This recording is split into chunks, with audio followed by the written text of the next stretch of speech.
Bwana Yesu asifiwe. Mahali popote ulipo tata yangu, ndugu yangu, natumai wewe mzima.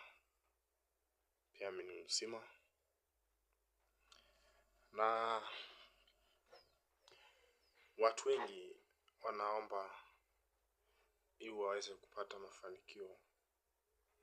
Watu wengi wanaomba wapate mafanikio, lakini hawajui namna ya kuomba kupata haya mafanikio. Siku ya leo nimekuja mahali hapa na nitawafunza jinsi na namna ya kuomba kupata haya mafanikio.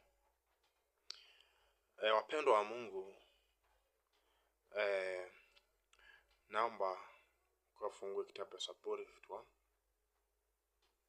Na utaomba hivi. Ukiwa unaomba unataka upate mafanikio, omba hivi: Mungu, naomba ukabadilishe uchumi wangu, ukanipe pesa mingi, ili adui asije akanidanganya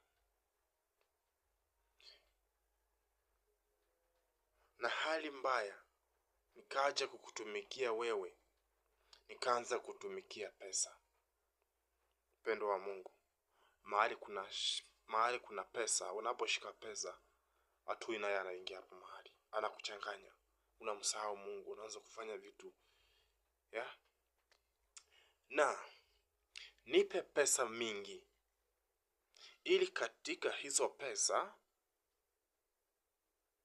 pia niweze kufanya kazi yangu, pia niweze kufanya kazi yako. Wapendwa wa Mungu, pesa ni mzuri unaposhika. Watu wengi tunang'ang'ana tupate pesa. Watu wengi tunalia tupate pesa, lakini haujui matatizo ya pesa ni nini. Haujui matatizo ya pesa ni nini. Sasa unapojaribu kuomba, omba hilo ombi nimekuambia, nimekufunza siku ya leo. Na pia usisahau kusubscribe. Subscribe, share, comment and like. Na tutaweza kujifunza zaidi namna ya jinsi ya kuomba Mungu, namna ya jinsi kunyenyekea mbele za Mungu.